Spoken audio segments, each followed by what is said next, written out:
Amén. Estamos por aquí. Bendiciones.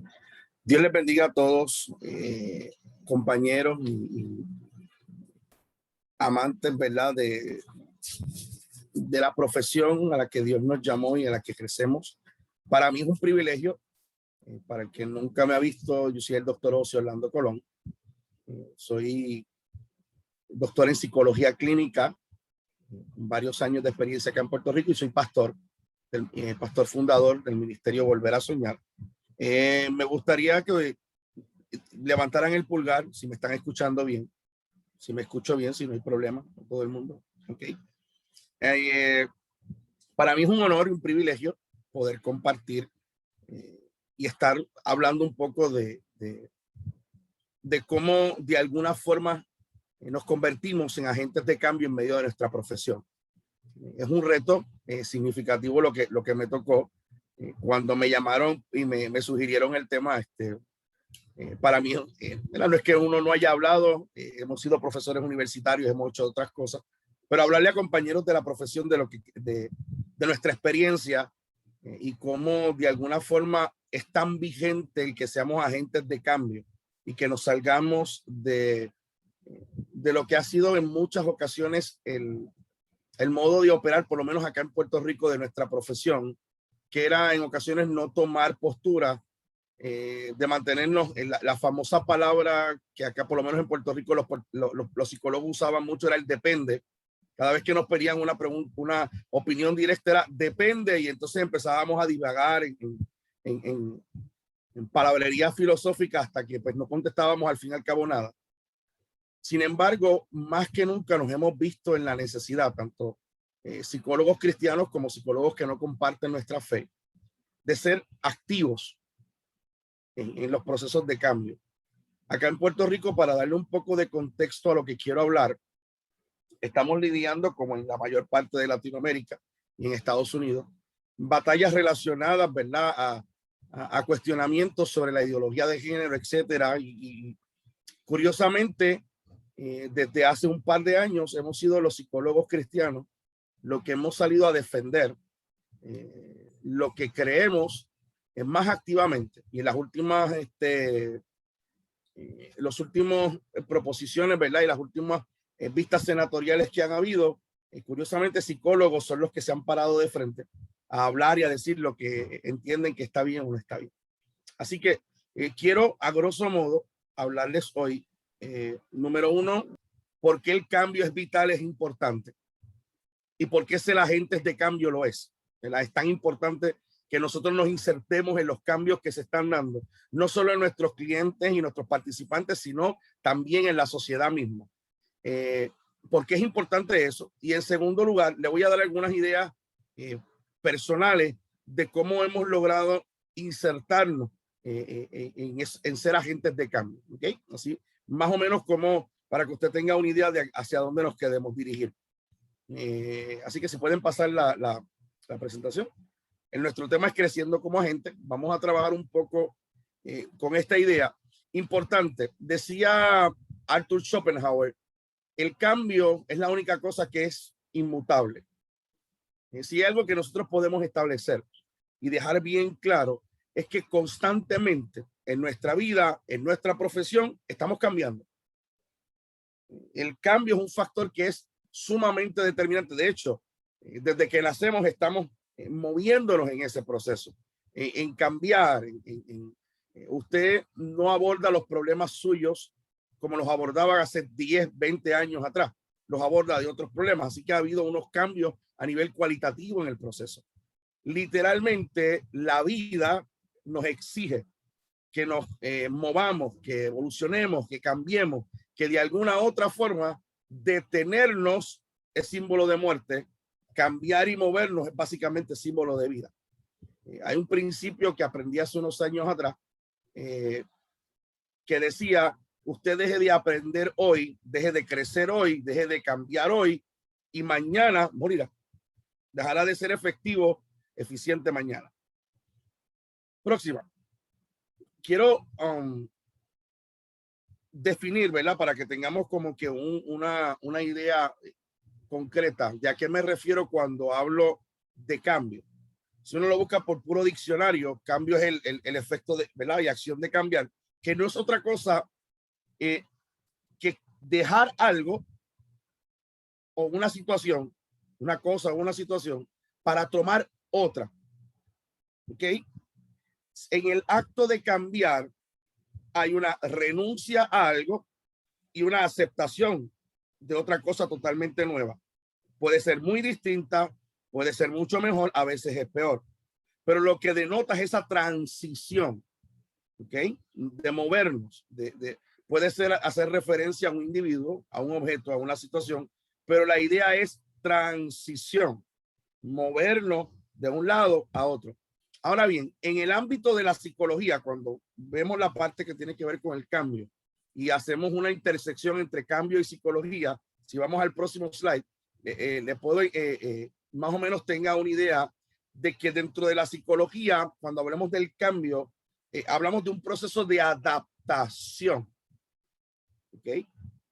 Un proceso adaptativo de la mente. Y obviamente, en psicología, la dinámica de los cambios se da por mucho esfuerzo. Usted puede buscar cualquier teórico y alguno le va a decir por autorrealización, otros le van a hablar que cambiamos por traumas, por resistencia al proceso. Constantemente estamos cambiando. Para que usted tenga una idea, Paul Václavic, si me pueden poner el próximo slide, tuvo un libro interesante en la próxima, sí, en su libro Change, Cambio. Él decía que la persistencia y el cambio deben considerarse juntos, a pesar de su naturaleza aparentemente opuesta. Constantemente nos damos cuenta de que unas cosas permanecen, cuajan o fortalecen y establecen lo que es nuestra personalidad, pero aún ella va evolucionando. Una de las teorías que utilizamos con mucha referencia en psicología, ¿verdad?, de desarrollo de la personalidad, la teoría de Erik Erikson, nos habla de esas diferentes etapas en las que vamos transicionando. Una ¿verdad?, propuesta teórica que a pesar de los años mantiene cierta vigencia porque considera el cambio desde el mismo inicio de la existencia del ser humano hasta su final, lo que nos dice que constantemente hay formas en las que nos toca hacer ajustes. Lo más que me interesa y me llama la atención de esta teoría en particular es que Erikson establecía que cada etapa de la vida tenía una crisis que provocaba cambios o estancamiento, ¿cierto? Usted, ¿verdad?, que ha tenido que como yo estudiar varias teorías, una de las cosas que a mí me encantaba de él era que él no era ajeno a decirte los cambios son producto de crisis. La crisis producen cambios. Quiere decir, y ¿verdad?, y aquí me puedo aventurar un poco a establecer que toda transición en nuestra vida está antecedida por algún momento de incomodidad o algún momento de crisis. Yo no sé usted, pero en mi proceso y en mi proyecto personal me he dado cuenta de que cuando las cosas, Dios me quiere transicionar en algún punto de mi vida y me quiere llevar a otra situación o a otro nivel, dimensión o temporada, como usted quiera llamarle, usualmente las cosas empiezan a sentirse incómodas alrededor de donde estoy. Laboralmente, me ha pasado en más de una ocasión que le digo a mi esposa, Karen, en este momento algo va a pasar porque las cosas se están poniendo incómodas donde estoy. Cosas que nunca habían, por ejemplo, empiezan a haber problemas con el pago, empiezan a haber problemas con las facturaciones. La gente donde estás empieza como que a mirarte. Entonces, de momento tú dices, aquí hay algo que se está cojando. Pues, inminentemente los cambios también son antecedidos por crisis.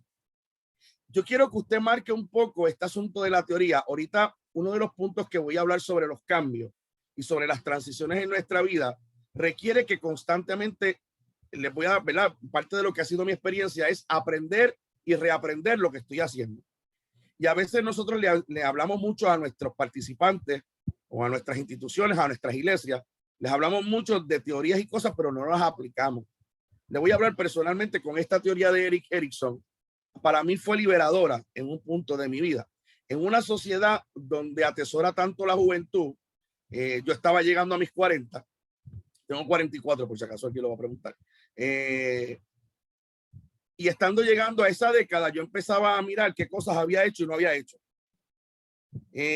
Tenía un doctorado, pero no tenía un trabajo que yo dijera estable. Estábamos empezando, teníamos trabajando en la iglesia, pero la iglesia no llegaba al punto que nosotros hubiésemos deseado. Y déjeme decirle algo, si usted es pastor, si usted tiene un proyecto de Dios en su vida y siente que donde está ahora mismo, el proyecto donde está estancado y usted siente como que no va de acuerdo a lo que usted esperaba, créame que el proyecto de Dios, porque entonces no depende de usted. Dios siempre le va a dar proyectos más grandes a usted de los que usted puede tener, porque entonces depende de él y no de usted. Tenga eso presente. Los proyectos a los que Dios los llamó son más grandes que usted, porque no dependen de su fuerza, no depende de sus recursos, depende de los de él. Por ende, Dios nos va a mover y nos va a cambiar hasta que entendamos esa verdad, que no es con su fuerza, no es con mi fuerza, es con las fuerzas de él. Y estando en esa transición, me tocaba dar una enseñanza en la universidad acerca de la teoría de Erickson, y estoy repasando la teoría. Y recuerdo entonces haber mirado con detalle la etapa en la que yo estaba, que es una etapa que, ¿verdad? Evidentemente habla más de otra cosa. Eran los 30, era esa etapa de tener el contacto particular con crear relaciones, formar, ¿verdad? Esa parte de la identidad, de la intimidad versus la solidaridad, ¿verdad? Y el aislamiento, creando relaciones. Y en ese momento específico me encontraba formando familia, trabajando con unas cosas, cuando choco con la idea de que a pesar de lo inadecuado que yo me sentía, yo me dirigía a la mejor etapa de mi vida, a la etapa más productiva, que era la que seguía. Me tocó hacer un ajuste en mi propia estilo para poder cambiar hacia lo nuevo. La incomodidad que hoy estás generando en tu vida, compañero profesional de la salud, la incomodidad que sientes en lo que estás haciendo, te puedo anticipar que lo que está hablando es de una transición y un cambio extraordinario para lo que viene. Yo no sé si usted puede recibir esa palabra y mirarla de ese punto de vista, pero todo cambio es antecedido por un momento de incomodidad que nos hace cuestionar lo que estamos haciendo para llevarnos a algo mucho más extraordinario. Vamos a la próxima, que me quedo ahí, entonces nosotros no cuadro con todo lo demás. Nuestra naturaleza es de cambios. Nuestra naturaleza es de que a través de transiciones y crisis nos movamos a cosas más grandes. Así que yo creo que toda vez que podamos transicionar y ir y mirar la crisis como un tiempo de oportunidad y de crecimiento, los cambios que se van a dar van a ser favorables en nuestra vida. ¿Okay? En chino, el concepto de crisis es weiji y es peligro y oportunidad coexistiendo a la misma vez. Se requiere una decisión. Y trabajando con esto, parte de mi trabajo anterior involucraba trabajar con personas en rehabilitación. Estuve trabajando varios años con Teen Challenge Puerto Rico y con el Departamento de Corrección y Rehabilitación de Puerto Rico. Así que parte del trabajo era trabajar con algunos, ¿verdad? Con algunas personas presos y personas que habían delinquido, particularmente adictos, y cómo transicionarlos. Y una de las teorías que me ha funcionado mucho para poder hablar esto del cambio y quizás verlo en la vida, en mi vida, es la propuesta teórica de Prochaska y de Clemente con respecto a las etapas del cambio. No sé si usted está familiarizado con ella. Si pueden poner el próximo slide. Ok. James Prochaska y Carlos Di Clemente en 1984, ellos propusieron un modelo teórico, se llama modelo transteórico del cambio, y que básicamente lo que hicieron fue que se dedicaron a estudiar lo que se hablaba acerca del cambio y empezaron a hablar de cómo podíamos explicar por fases los procesos de cambio de una persona o de una institución. Y yo quiero que nos ayuda un poco a enmarcar que todo cambio en nuestra vida, todo proceso de transición lleva unos elementos, sea con mi participante, sea en mi iglesia, sea en mi comunidad, sea en mi sociedad, en mi país. Hay unos cambios en los que nos vamos a ir involucrando de una u otra forma. Ellos identifican, si puedes poner la próxima, ellos identifican 6 etapas de cambio, donde uno va moviéndose desde no saber que necesita cambiar hasta cómo yo mantengo el cambio. Pero lo novedoso de eso es que también consideraban la posibilidad de uno recaer, o sea, uno estropear el proceso. Y lo interesante de lo que a mí me gustaba mucho de esto era que uno le podía desmitificar el hecho de que un adicto fracasara, porque esto viene desde el tratamiento y el trabajo con adictos. Ahí es que comienza, pero muy bien se puede aplicar a muchas cosas. Lo he trabajado con personas en mi práctica como pastor, para que por lo menos tengan un ejemplo de cómo uno cambia y que uno se dé cuenta de que uno puede ir poco a poco. El detalle de esto es que cada etapa conlleva unas intervenciones que yo puedo hacer como terapeuta. También conlleva unas intervenciones que yo puedo provocar. Por ejemplo, la etapa de la precontemplación es cuando la persona no sabe. Tiene que cambiar, todo el mundo le dice que tiene que cambiar, pero la persona no se da por entendida que hay que cambiar. Eso conlleva, por ejemplo, que la persona usualmente no vaya a terapia, que la persona en su consultorio no lo entienda, en su comunidad, el grupo con el que usted está trabajando no se dé cuenta de todos los procesos que son necesarios para poder llegar a lo que ellos esperan. Es ahí donde en cada etapa de estas yo me puedo insertar de forma diferente. Por ejemplo, cuando yo veo un grupo social que necesita hacer unos ajustes, yo puedo entender que están en una etapa de precontemplación porque ninguno de ellos ha visto que tiene que cambiar. Me toca a mí sembrar la duda. Ese es el momento donde como psicólogo, como pastor, como profesional, yo me inserto para informar, para provocar dudas. Y yo le presento a esas personas de alguna forma para que ellos puedan verse. Yo tengo que ser el espejo. ¿Ok? Yo tengo que ser el espejo donde ellos vean de alguna forma que hay algo que cambiar. Entonces uno lo hace de diferentes formas, charla, uno llega hasta el punto de ser directivo cuando tiene que hacerlo y informar. La etapa de la contemplación ya la persona sabe que tiene que cambiar, pero decide no cambiar. Entonces ya hay otras, ya hay, yo trabajo de forma distinta tanto como terapeuta como pastor. Estoy tratando de que lo podamos ver en diferentes escenarios, pero sigo haciendo agente de cambio. En la primera etapa yo provoco que la persona conozca que necesita cambiar. En la segunda el trabajo es que la persona decida, se mueva a decir, ok, yo tengo que cambiar, es verdad. Y pase de la negación total de cambiar a moverse, a por lo menos considerarlo.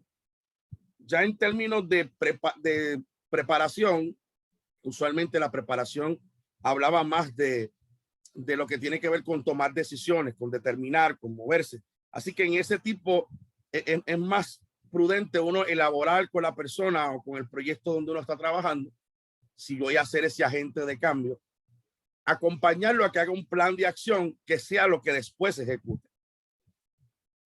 Y todo esto que le estoy diciendo usualmente lo hacemos de forma cotidiana con nuestros participantes o en nuestras prácticas o con nuestras iglesias. Ahora, el detalle importante viene con las últimas dos. Tiene que haber una etapa donde yo acompañe a la persona para que mantenga los cambios que se dé o yo mantenga los cambios que trabajo. Y eso usualmente es muy corto y no considera este último punto, que es la recaída. Usted le ha dicho a una persona con la que ha trabajado en consultoría, sea pastor, sea feligrés, que ha adelantado un poco su proceso, usted le ha podido ser honesto y decir, ¿sabes qué? Que es posible que te escocotarse acá en Puerto Rico es recaer, que te escocotes más adelante. Usted y no está mal que en algún momento te dé otro, si usted está trabajando, por ejemplo, un anger management y está trabajando con manejo de emociones, usted le puede decir a la persona, es posible que después que todo lo que hemos adelantado, en algún momento tomes una puerta, te moleste y la tires contra y la rompa. De hecho, usted como hijo de Dios, en algún momento ha pensado que él ya previó el error que usted va a cometer y aún así lo ama. Y yo quiero que entendamos esto. Jesús previó la recaída, la caída de Pedro. Jesús previó la caída de Judas y aún así los amó. ¿Sabe por qué quiero introducir este asunto como parte de las consideraciones del cambio? Porque el prever este tipo de cosas me permite a mí ver el por qué. Ya yo no asumo que no voy a cometer el error. Lo que asumo es, si cometí el error, ¿qué me llevó a cometerlo? ¿Qué persona estaba conmigo?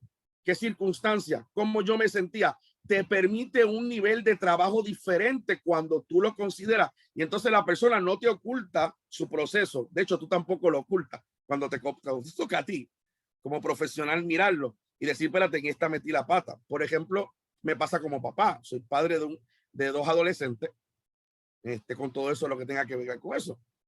Soy pastor y nos ha tomado, ¿verdad? Con los 14 años de pastorado, nos ha tomado meter la pata en muchas ocasiones, porque no nacimos sabiendo. Y más cuando uno quiere integrar lo que es uno como pastor, como profesional de la conducta. Entonces, ahí vienen todas estas cosas. Sin embargo, tener la sabiduría y la honestidad de decir, me equivoqué, me permite a mí, en vez de crear una coraza que no me permita avanzar y crecer y mejorar como agente de cambio, me permite a mí mirar dónde están mis errores. ¿Qué dije? ¿Qué pasó?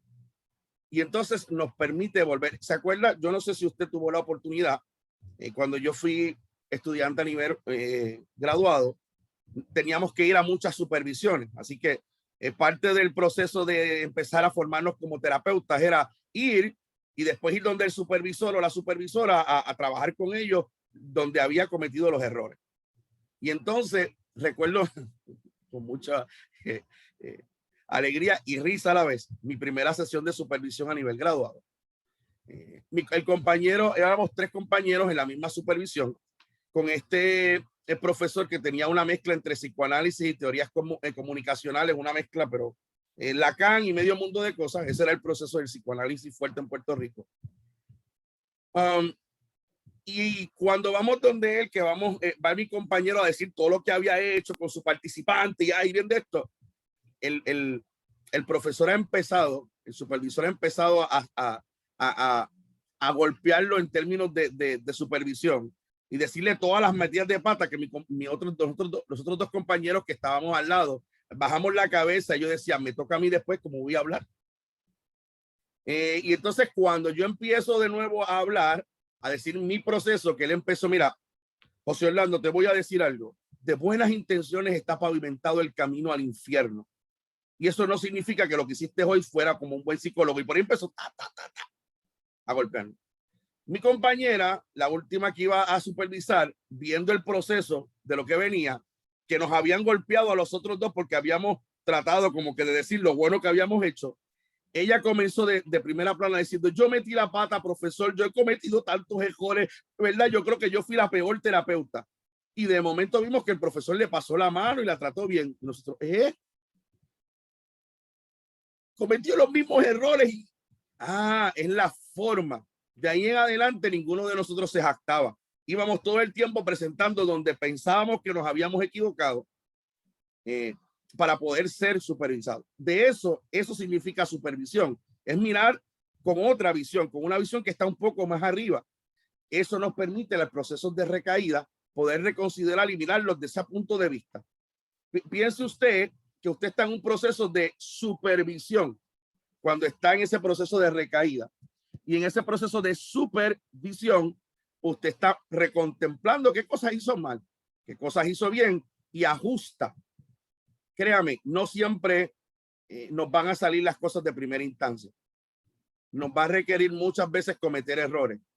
Y si a usted le ha pasado como yo, la academia es una cosa y la práctica en la calle termina siendo otra. ¿Alguien puede levantar la mano y decirme sí? Sí, es verdad, profesor, es doctor, es verdad.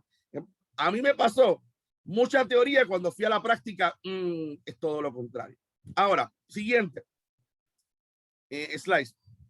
Allá administración. Ahora, quiero compartir, y aquí esta es la parte práctica. Yo he querido mostrarle a ustedes lo que es la parte teórica de la importancia de ser agentes de cambio y de cambiar. Yo quiero compartir con ustedes 5 principios. Aquí aproveche, haga como hacen mis estudiantes, tírele fotos a la pantalla. Si está en un teléfono, haga screenshot. Creo, vaya administración me puede corroborar si las presentaciones se le van a dar a los demás. Yo no sé si están por ahí. Sí, se enviará un link de WeTransfer.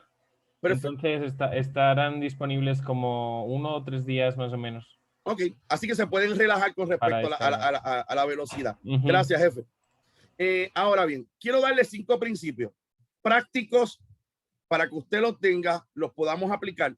Lo que le estoy explicando es lo que a mí me ha funcionado. Obviamente esto no está escrito en piedra, no hay un libro de agentes del cambio del doctor Colón o de algún teórico, no hay la tan famosa práctica basada en evidencias que mucha gente va a pedir. La evidencia soy yo. A mí me ha funcionado, a otros le ha funcionado y espero de todo corazón que a usted le dé luz sobre su proceso. Número 1, primer principio que a mí me ha funcionado es la flexibilidad paradigmática. Perdone la frase compleja, pero es que quería que sonara así y de momento sonar que le estaba dando algo intelectualmente interesante. ¿Okay? Flexibilidad paradigmática. Usted y yo sabemos que es un paradigma, lo voy a repasar, es el esquema de ideas donde yo enmarco mi realidad. Punto. Eso lo enseñamos en cualquier universidad, cualquier libro de psicología te va a decir eso. Ahora, ¿sabe cuál es el más grande problema que tenemos? Es lo que yo llamo la rigidez y la parálisis de los paradigmas. Es cuando yo me encuadro y me vuelvo tan rígido que no acepto lo que viene. De hecho, le pasa a la iglesia constantemente. ¿Por qué ha habido tanta reforma? ¿Por qué hay tanta iglesia nueva? ¿Por qué hay tantos cambios que se dan a la iglesia a veces a la fuerza? Porque tuvimos un paradigma que marcó una temporada y pensamos que eso es Dios. Y pensamos que el Dios la revelación del conocimiento de Dios de una temporada es lo único que ocurre. Entonces, de momento, Dios nos quiere enseñar que somos un cuerpo. Los cuerpos no se institucionalizan porque lo que se institucionaliza corre el riesgo de paralizarse. Y entonces nos volvemos rígidos. La Biblia dice que somos un cuerpo. Los cuerpos que evolucionan, los cuerpos maduran. Mi cuerpo son muchas libras y muchas cosas antes de lo que yo era hace 20 años atrás. Yo abordo los problemas de una forma muy distinta a la que los abordaba hace 20 años atrás. Pues yo tuve que flexibilizar mi paradigma. Por ejemplo, no era lo mismo cuando estábamos mi esposa y yo recién casados y esos primeros 2 años que éramos básicamente novios con todos los permisos, nos íbamos por ahí. Y un día por la mañana decidíamos, vámonos el fin de semana para un hotel y nos íbamos sin mucho problema. En menos de 20 minutos estábamos en el carro yéndonos. Cuando nació Christopher, mi primer hijo, la cosa cambió. Ya era todo un proceso. Ya yo no podía decir vámonos a un hotel sin que hubiese por lo menos 1 o 2 horas de preparación previa, porque era para mí y para el chico. Entonces cambia. Cuando nació Kaylee, mi segunda hija, más todavía, la se duplicaba. Entonces antes usted hacía unas cosas. En teoría, en terapia de familia se nos dice que los hijos determinan las etapas de la familia, ¿cierto? Pues lo mismo ocurre si una familia cambia, es porque usted también y yo cambiamos. Yo no puedo pretender ser un agente de cambio si toda mi vida tengo el mismo paradigma o esquema de realidad. Pásame el próximo slide. Yo prefiero hablar de flexibilidad. La flexibilidad no quiere decir que yo dejo de tener firmeza en unas posturas. La verdad de Dios no cambia. Principios no cambian, pero yo soy lo suficientemente flexible para darme cuenta de que una crítica puede ser una oportunidad para crecer. Cada vez que alguien habla mal de mí o de mi ministerio o de las cosas que yo hago como psicólogo, como pastor, en vez de enojarme, lo veo como la posibilidad de un cambio, de mirar, si esta persona está viendo esto, ¿por qué será? Y soy flexible a recibir la crítica. Decía George Bernard Shaw, el progreso es imposible sin cambio, y aquellos que no pueden cambiar sus mentes no pueden cambiar nada. Tengo que ser flexible. Yo no dejo de ser y tener mis principios. Usted me pregunta, doctor, ¿cuál es su fundamento? La Biblia. ¿Cuál es su esquema de vida? La Biblia. Pero soy lo suficientemente flexible para aceptar que no todo es, que hay cambios que tengo que ejercer en mí y en otros. Próximo. Vamos a ver por acá si podemos ir al siguiente. De la misma forma que hablo de que hay que ser flexibles en nuestros paradigmas, creo también que es importante que hablemos de que hay cosas que deben permanecer y cosas que yo tengo que crear ese balance entre lo que es permanente y lo que es pertinente. Me explico. Cuando ya no somos capaces, como decía Víctor Frankel, de cambiar una situación, nos toca a nosotros el desafío de cambiarnos a nosotros mismos. Me gusta esta frase, me ministró mucho, se la comparto a ustedes. Deje de ser pertinente y dejará de ser un agente de cambio.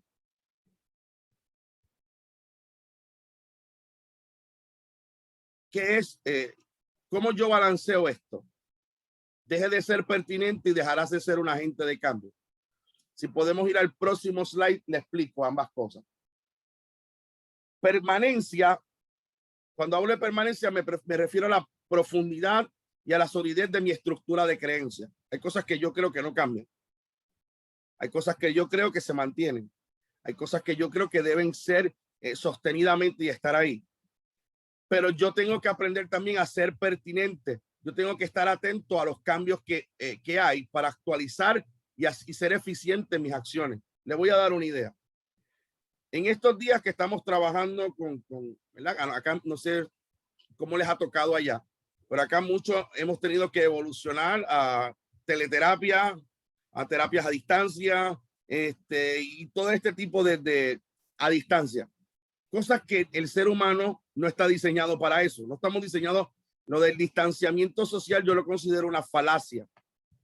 Puede haber distanciamiento físico, pero socialmente necesitamos seguir enganchados. Es un asunto que no puede quitarse.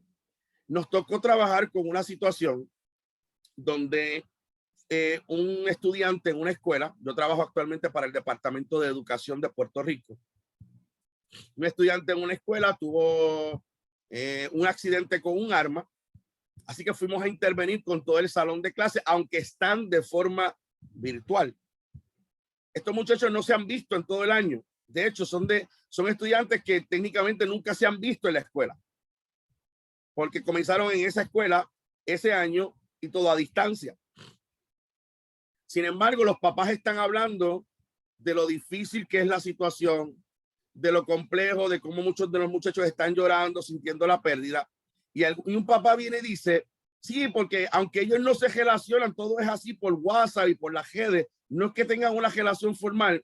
Yo le digo al papá, ¿sabe cuál es la situación? Para usted y para mí, una relación íntima, una relación close, era una relación donde compartíamos mucho tiempo en términos físicos y juntos. Para muchos de los participantes y los estudiantes de hoy, su relación son las redes. La forma en que definen su relación social son las redes. Por ende, eso es una relación, un área en la que yo tengo que actualizarme, porque yo pudiera pasar por alto que para un muchacho es tan significativo un like, que para postear una foto en Instagram o en TikTok se han rechazado 10 y 20 veces ellos mismos porque han descartado 30 y 20 fotos. Psicológicamente, muchos de nuestros participantes y muchachos cambiaron. Si nosotros no nos movemos y no nos damos cuenta de lo pertinente que es eso, vamos a seguir trabajando con lo mismo. Y yo veía a aquellas compañeras tratando de explicarle a los papás lo que era resiliencia. Sí, yo entiendo lo que es resiliencia, pero explícamelo en ajo y habichuela. Dime que yo voy a bregar con el muchacho, perdona la expresión, ajo y habichuela acá en Puerto Rico, explícamelo simple. ¿Cómo yo te explico de forma simple esto? ¿Cómo hago que para la persona tenga sentido? En el momento en que yo dejo de ser pertinente y yo no aprendo a manejar ciertas cosas, soy menos eficiente a la hora de impactar y de ser un agente de cambio. Acuérdese, esto es si usted quiere ser agente de cambio, si usted quiere permanecer igual, no hay problema. Siguiente. Hay un concepto en psicología, ¿verdad? Hablando de esto de ser pertinente. Le llaman el martillo de Maslow. Aunque originalmente el martillo también lo utilizó Kaplan de otra forma y lo llamó la ley del instrumento en 1964. Maslow fue el que lo popularizó en su libro The Psychology of Science en 1966. ¿Qué es el martillo de Maslow? Es el sesgo que me induce a querer solucionar cualquier problema con aquello que mejor manejo. Decía Maslow, supongo que es tentador pensar que si la única herramienta que tiene es un martillo, puede tratar cualquier cosa como si fuera un clavo. La pertinencia me hace mirar mi mochila de herramientas y decir, ¿qué tengo?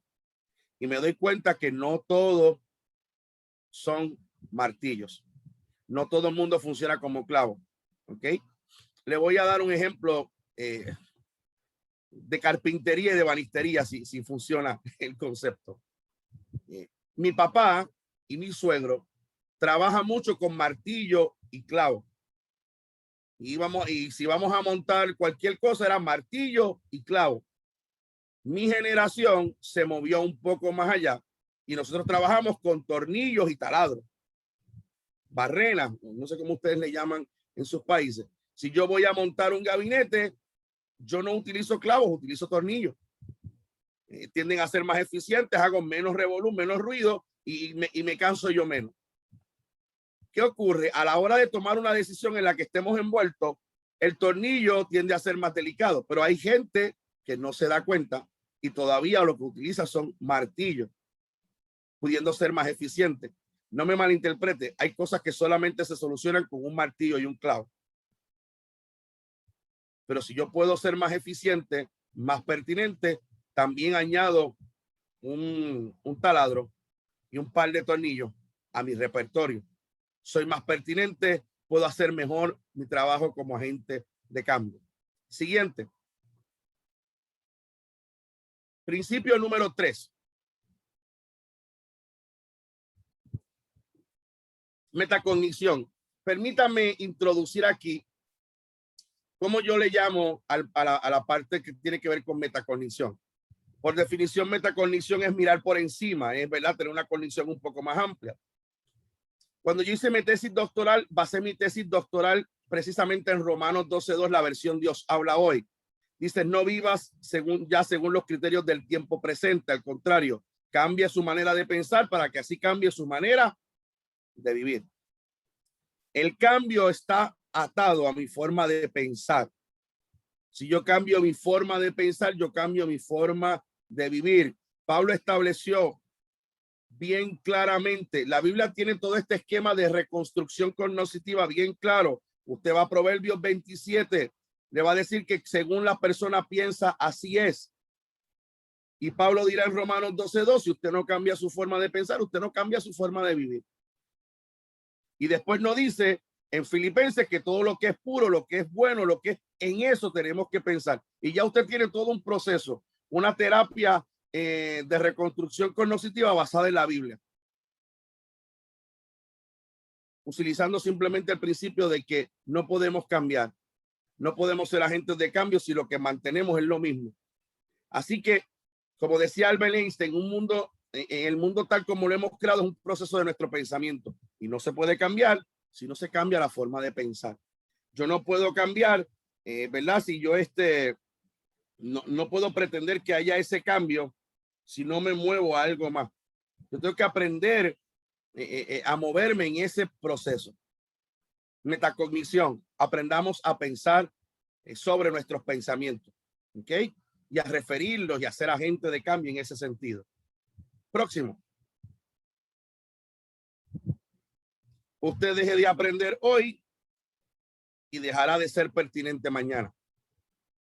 Lo que pienso me determina, así que me voy moviendo poco a poco para ser un agente de cambio.